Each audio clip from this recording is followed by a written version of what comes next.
qué es lo que pasa con los gusanos aplanados. Y tenemos el ejemplo de las tenias, Telia solium y Tenia saginata. Entonces, esta sin duda parecía haber estado controlada, pero todavía es un problema de salud importante en México. Todavía sigue estando entre los primeros 5 causas de admisión en el Instituto Nacional de Neurobiología por neurocisticercosis. Entonces, el primer parásito del que vamos a hablar de los gusanos aplanados es Tenia solium.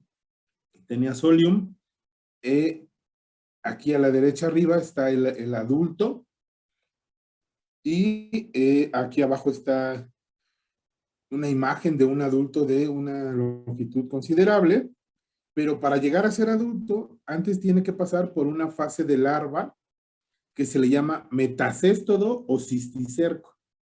Vean, estas inofensivas vesículas rellenas de un fluido es la que causa un grave problema en México. Y antes de ser metacéstodos están los huevos, que es la fase infectiva. Aquí vean otra diferencia. Los huevos de Tenia solium se le nota los ganchos, ¿vale? Entonces es una capa bastante gruesa que protege a la oncósfera. Ya yo sé que son muchos términos, perdón. Pero vamos a ver que es evidente los ganchos con los cuales se va a fijar. Entonces, aquí vamos a ver que en realidad las enfermedades que causa Tenia solium de manera didáctica, se han subdividido en 2. Tenia solium causa teniosis y causa cisticercosis. ¿Cuándo causa cada una? Es lo que vamos a ver. Entonces, vean, ¿de dónde vienen? ¿Cuál es el hospedero intermediario? A diferencia de los nemátodos, donde solamente participaban los humanos, y ahí vimos algunos otros ejemplos como triquinela y otros, los gusanos aplanados pueden tener 1 o 2 hospederos intermediarios antes de llegar a los humanos. Ahorita lo vamos a ver. Entonces, Tenia solium, el hospedero intermediario, es el cerdito. Y el hospedero definitivo es el humano. Recuerden que el hospedero definitivo es donde se encuentra la fase que se reproduce de manera sexual o el adulto. Entonces, estos cerditos, ¿qué es lo que tienen? Tienen, una vez que consumen a los huevos, estos huevos, o se llaman oncósferas también, lo que hacen es eclosionan y esas larvas, o metacéstodos, o cisticercos, se enquistan en la carne de los cerdos. Entonces, los humanos consumimos la carne de cerdo mal cocida y entonces, de tal manera que en los músculos vienen estas oncósferas o larvas que son viables aún. Entonces, el humano lo ingiere, esta cubierta se deshace y entonces se liberan la siguiente fase, que son los metacéstodos o cisticercos.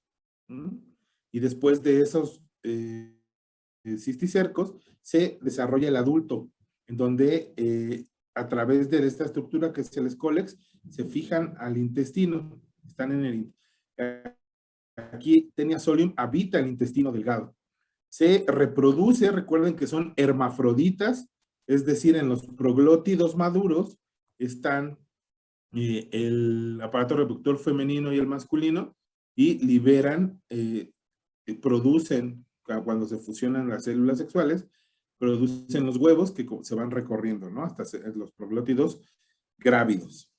Salen esos proglótidos grávidos y entonces, vean, son consumidos por el cerdito y así se hace el ciclo, ¿no? Esta se llama teniosis. ¿Qué es la enfermedad de teniosis? Tener un adulto de tenia en el intestino delgado, ¿sale?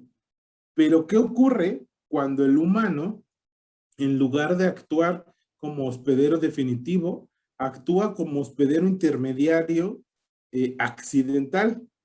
¿Y por qué es hospedero intermediario? Porque en lugar de adquirir los huevos, perdón, las larvas que estaban enquistadas en el músculo, adquieren los huevos.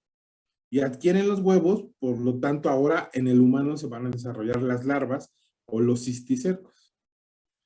¿Me expliqué? Cuando un humano adquiere la larva, la fase que le sigue es el adulto en el intestino. Eso es teniosis. Cuando un humano adquiere la oncósfera, lo que se le va a desarrollar son los cisticercos. Y los cisticercos de Taenia solium que circulan en nuestro país tienen un tropismo muy grande por el sistema nervioso central, ¿no? A través de la sangre pueden llegar e instalarse en las meninges, muy cerca de las meninges, de hecho. Debido a esto, las secreciones, vean, de estas vesículas, este líquido vesicular que están liberando, lo que hace es prácticamente estar irritando a las meninges por la respuesta inmune que despierta y vienen el principal síntoma de la neurocisticercosis, que son los, ¿cómo se llama? ¿Cómo se llaman estos ataques? Que son seizures. Ay, perdón.